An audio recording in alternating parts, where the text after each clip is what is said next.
Hello friends, তো good morning. তো দেখো সকালবেলা উঠে দেখো বাবুকে কিন্তু আগে জল খাইয়ে নিয়েছি। তো সকালে উঠে কিন্তু জল খাওয়াতে হয় সব বাচ্চাদেরই, তো আমাদেরও খাওয়া উচিত, জলটা মেন। তো দেখো আমার বাবু দেখো জল খেয়ে নিচ্ছে। এটা আমি আগে কিন্তু ধুয়ে নিয়েছি আগে, যেহেতু শনিবার। আর এই বোতলটা ধুয়ে এখন খাওয়াচ্ছি, আর রোজেরই বোতল ধুই।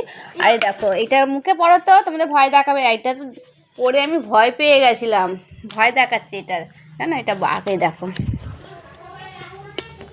এরপরও তো বন্ধুদের দেখাও তো। হ্যাঁ চা দিচ্ছি, দাঁড়াও। এই দেখো বাঘ এসছে, দেখেছো? হ্যালো করো, হ্যালো। না না, কেন?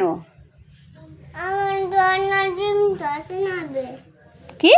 আমার জন্মদিন।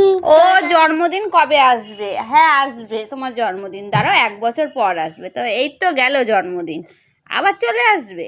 নাও চা চেয়েছো, ধরো।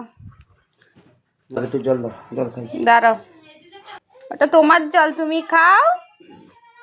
আমাদের তো চা খাওয়া হয়ে গেছে। তো ও গেছিলো একটু বাজারে, একটু আলু ফালু আনতে, মানে সবজি আনতে। আর আমি দেখো এদিকে চা কিন্তু দিয়ে দিলাম, ও একটু বেরোবে। বিস্কুট খাচ্ছ? খাও, দুটো তো ভাত খেয়ে বেরোতে পারতে।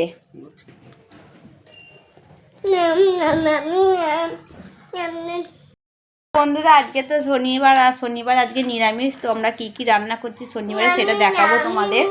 তো আমাদের বাড়িতে শনিবারের ডালটা মাছ থাকবে। আর আর কি রান্না হবে আজকে? আলু ভাজা, মানে আলুটা গরম গরম ভাজবো, ঘি দিয়ে খাবো আমরা। ওই কি রান্না হবে গো? ডাল, আলু ভাতে, ভাত। সত্যি তো? সত্যি তো ডাল আলু ভাতেই কিন্তু করবো আমি, ভালোই হবে, আমার রান্না করতে হবে না। না, ডালে পাপড় ভাজে। হ্যাঁ পাঁপড় আনবি আজকে কিন্তু, ঠিক আছে? যেহেতু নিরামিষ আজকে। আর একটু বিকালবেলা যাবো পুজো দিতে। যাবে তো আজকে পুজো দিতে?